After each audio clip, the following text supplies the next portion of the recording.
আজকে করছি ভীষণ মজার ছোলা ভুনা।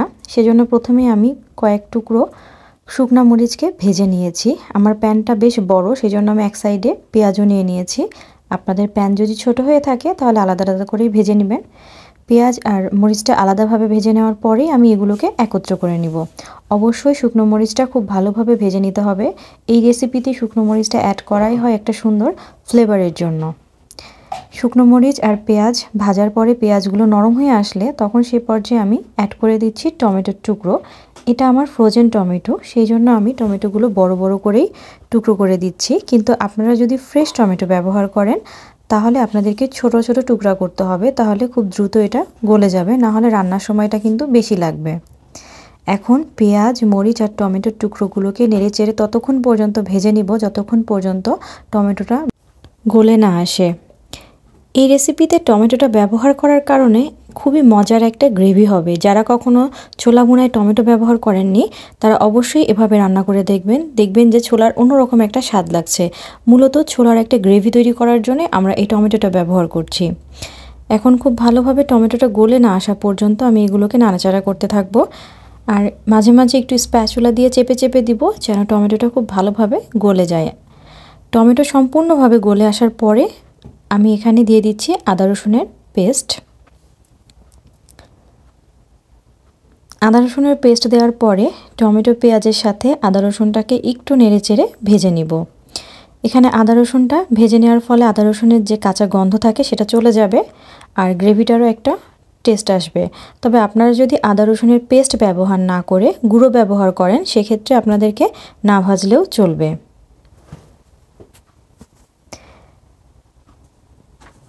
আদা রসুনের পেস্টের সাথে পেঁয়াজ মরিচটা ভাজা হয়ে গেলে তারপর আমরা একে একে বাকি মশলাগুলো এখানে অ্যাড করে দিব।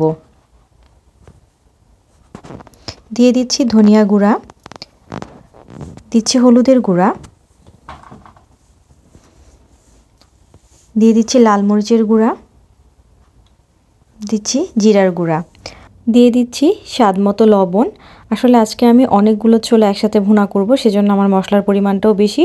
আপনারা আপনাদের প্রয়োজন মতো টেস্ট অনুযায়ী মশলা অ্যাড করে নেবেন। এখন এই মশলায় আমি সামান্য পরিমাণ পানি দিব, কারণ আমি সবগুলো শুকনো মশলা ইউজ করেছি। আর যদি আপনারা বাটা মশলা ইউজ করেন, বাটা মশলায় তো কিছুটা পানি থেকেই থাকে, তাহলে আর আপনার পানি অ্যাড করতে হবে না, এমনিতেই মশলাটা কষিয়ে নিতে পারবেন। এখন সময় নিয়ে খুব ভালোভাবে মশলাটা কষিয়ে নিতে হবে। আমি মশলাটা পানি দিয়ে দিয়ে কয়েকবার করে কষিয়ে নিব, কারণ এই মশলাটার কষানোর উপরই আজকের ছোলা ভুনার স্বাদ নির্ভর করছে, কারণ এটাই আমাদের ছোলার গ্রেভি হয়ে যাবে। সো আপনারা একটু সময় নিয়ে খুব ভালোভাবে মশলাটা ততক্ষণ পর্যন্ত ভুনতে থাকবেন যতক্ষণ না পর্যন্ত তেল উপর থেকে উঠে আসছে আর সুন্দর একটা ঘ্রাণ আসছে। মশলাটা খুব ভালোভাবে ভুনা হয়ে গেছে, ওপর থেকে তেল ভেসে উঠেছে, সেই সাথে মশলার কালারটাও কিন্তু অনেক চেঞ্জ হয়ে গেছে। এখন এ পর্যায়ে আমি উপর থেকে সিদ্ধ করে রাখা 2টা আলু ভেঙে দিব। এই আলুগুলো আমি আগে থেকে সিদ্ধ করে রেখেছিলাম, ঠান্ডা হয়ে গেলে তারপরই এগুলো আমি ভেঙে দিচ্ছি।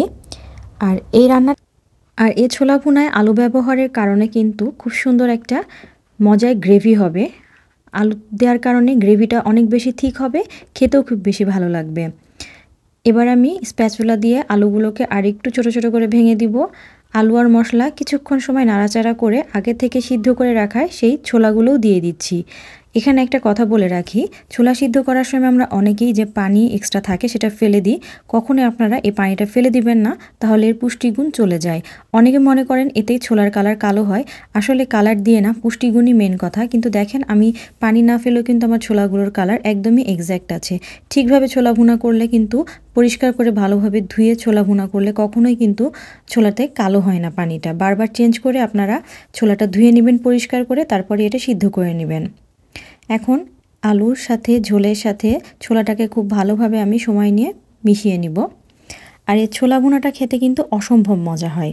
আর এরকম ছোলা ভুনা যদি থাকে তাহলে আপনি যদি কোনো ফ্রাইজ নাও করেন, ধরেন বেগুনি, চপ, পেঁয়াজি, আলমুড়ির সাথে যদি এগুলো নাও মাখিয়ে খান, এমনি এমনি এই ছোলা ভুনাটা দিয়ে কিন্তু মুড়িটা খুব সুন্দরভাবে খাওয়া যায়।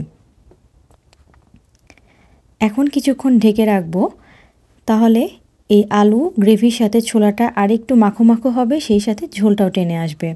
এই যে আমার ঝোলটা টেনে এসেছে, এখন আমি এর উপর থেকে কিছুটা স্বাদ মশলা দিয়ে দিব। স্বাদ মশলা দিলে ছোলার ভুনাটা খেতে ভালো লাগে। আপনারা চাইলে চাট মশলাও দিতে পারেন। এখন দিয়ে দিব ধনিয়া পাতা কুচি।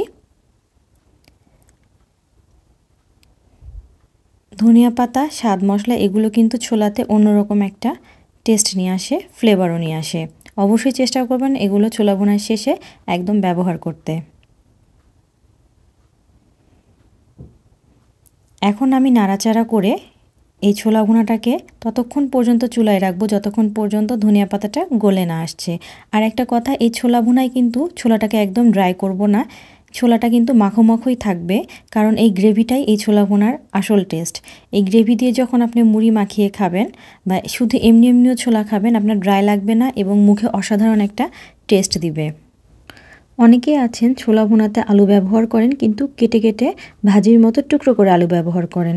কিন্তু আসলে আমার মনে হয় ওভাবে আলু ব্যবহার করলে যে ছোলা ভুনার একটা গ্রেভি সেটা আসে না, মাখা মাখা ভাব হয় না, আলু ভাজির মতো আলাদা থেকে যায় ছোলা থেকে। তো আপনারা চেষ্টা করবেন আলুটা কেটে টুকরো করে ব্যবহার না করে আলু সিদ্ধ করে এভাবে ভেঙে দিতে, তাহলে এই গ্রেভিটা খেতে অসাধারণ হয়। আমার ছোলা ভুনাটা প্রায় শেষ।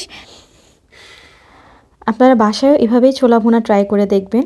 আমার বিশ্বাস আপনারা যদি একবার এভাবে ট্রাই করেন তাহলে আপনারা নর্মাল যে রেগুলার ছোলা ভুনা সেভাবে ছোলা খেতে ভুলেই যাবেন।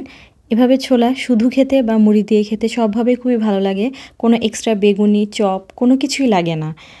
এভাবে ছোলা রান্না না করলে ড্রাই করে করলে হয় কি অনেক সময় খেতে ড্রাই লাগে, ভালো লাগে না, তখন আমাদের কোনো না কোনো একটা ফ্রাইজ করতে হয়। সো ঝটপট কুইক রেসিপির জন্য এটা একটা হতে পারে অসাধারণ রেসিপি।